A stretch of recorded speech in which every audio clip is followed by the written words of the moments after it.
For it is a minister of God to you for good. But if you do what is evil, be afraid.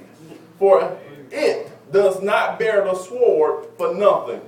For it is a minister of God, an avenger who brings wrath on the one who practices evil. Now, it's a place for that authority to kick in and to punish evil. But if you're doing good, then you shouldn't be afraid of that which is right. If your tag is up to date, you got insurance, you don't need to keep looking out the window, out the mirror, taking back road, afraid, because you're in compliance with the authority. Amen. So because God allowed these different entities to be in positions of authority, we have a responsibility to be accountable to them. You can't just pass the police at a stop point and say that I'm in the kingdom, I don't have to submit or be accountable to their law. Well, you're going to jail. You're going to jail. Y'all not with me. You're going to jail. So we understand that God allows the authorities to exist that exist. Now let me give you 3 areas of accountability before we get into this. 3 areas that we have to be accountable in. The first thing is spiritual accountability. How many know that's the highest level of accountability? We must be accountable to God for our actions and to God's leadership for our actions. Say spiritual accountability. The second place of accountability is domestic accountability. Families supposed to be accountable to each other. You can't be out all night and your wife don't know where you at, calling the police, calling hospitals because you were not accountable. Your children can't just go do what they want to do and you worry sick about them. There is a domestic accountability that parents should know what their children are doing. Spouses should know what each other are doing.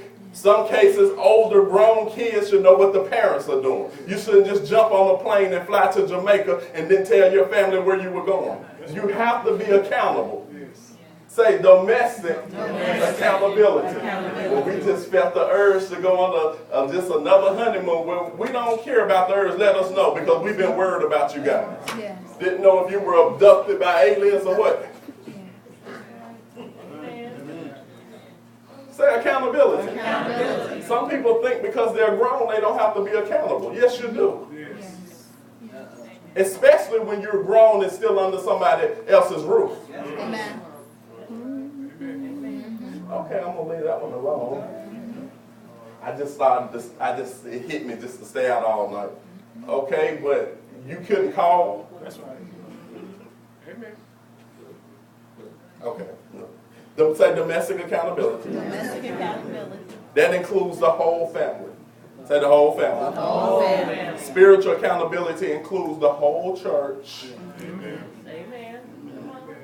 We're accountable to each other. Where are you? What you doing? Where you been? Huh? Amen. Get quiet up in this Baptist church. Can I get an amen up in here? We are accountable. Especially if you're serving. We're accountable anyway, but even more so if you're a leader. Because we can't have nobody leading that's jacked up. That's right. How are you going to have the people under you to be accountable when you're not accountable? Quiet. I'm on something. I'm on something to say right there. Need my tap shoes. I'm about to tap dance. Yes, we are accountable spiritually to each other. Especially if you discern something that's not quite right. Bro, you all right today? My spirit just said something all right. You need, okay? You need anything? Everything going good? Now, it's up to them to lie about it or to be real. Amen. They either going to do like church people do. Oh, blessed, fine, highly favored. You lying. You ain't highly nothing. You going through something. And if you was honest, I might could have helped you, at least prayed you through it. Amen. But we're trying to be so deep and spiritual. But there is spiritual accountability. Say spiritual accountability. The last accountability is civil. Say civil accountability. Civil. That's your government. That's your law enforcement officers. That is everybody other than family and kingdom. Civil. Civil rights. Civil accountability. Amen. That is man's system. but it is permitted by God. Go over to James chapter 4. Many of you confess this, but let's see if you have a right. Now that was foundational for where we're going. James chapter 4, verse 7. Some of your favorite scriptures, even though you don't know where it's at. When you have it, say, I'm there. I'm there. Listen to what James says. James says, submit therefore to God. Amen? Amen. Amen. He said, submit therefore to God, resist the devil, and he will flee from you. Now we're talking about accountability. How many in here wants power to resist the devil? How many needs power to resist the devil? Yes. Well, look at the prerequisite for having power to resist the devil. He says, submit therefore to God. Now, let me ask you a question. Now, don't get facetious or deep with me. Don't get deep. Because there is nowhere God can go without being everywhere. Some of you will get that one next week. If God go to the bank, he's still at home. And at the grocery store. And at school. So there is nowhere God can go without being everywhere. Meaning he can't leave himself. So we know God is omnipresent. He's everywhere at the same time. Let's read this again. Submit therefore to God. Resist the devil and he will flee from you. Now, how do you resist to a God that you can't see? And that is not physically, say physically, in the earth realm. But he sent his spirit to abide on the inside of us. And then in Ephesians chapter 4, we have the gifted men that Jesus left in the earth to be over his church. Apostle, prophet, teacher, evangelist, and pastor. So if I'm really going to submit myself to God, I have to submit myself to God's system.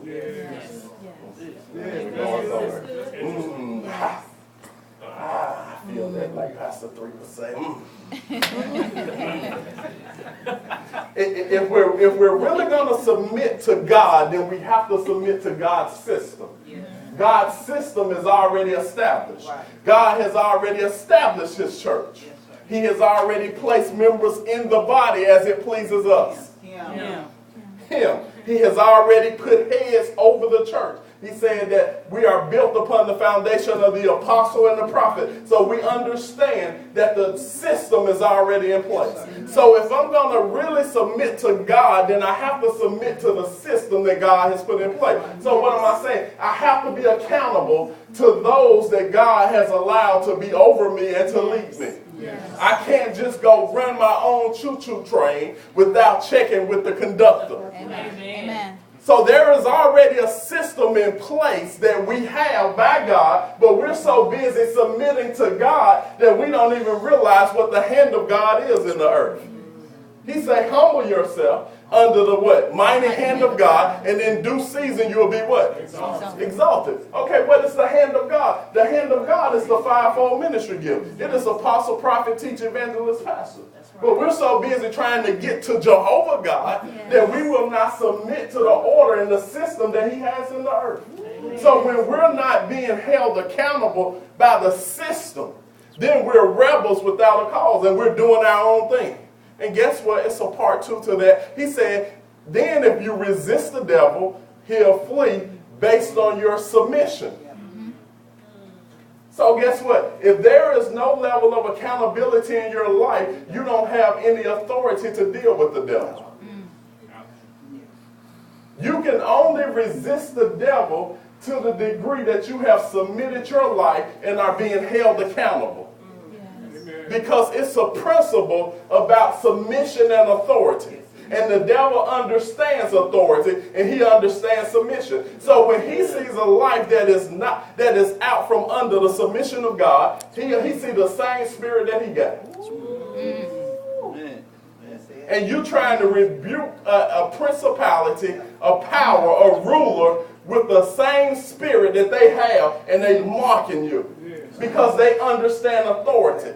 That's why when Paul began to write in Ephesians and began to explain the demonic realm, he said that we wrestle not against flesh and blood, but against powers, Principalities, powers, rulers of darkness, spiritual wickedness in high places. He began to give the ranks of demons. And they have a highly organized army. And the church want to deal with an army all jacked up. That's the only way I can say it. We want to deal with an army that has systems in place and understand the chain of command, and we want to run around as rebels without accountability. Isn't it amazing that even demons have people there, have other spirits they're subject to? Principalities are right up under Satan. Satan is the prince of the power of the air, but right up under Satan is his chief spirits, which are principalities. They're next in charge after Satan. Then after the principalities, you have what? Powers.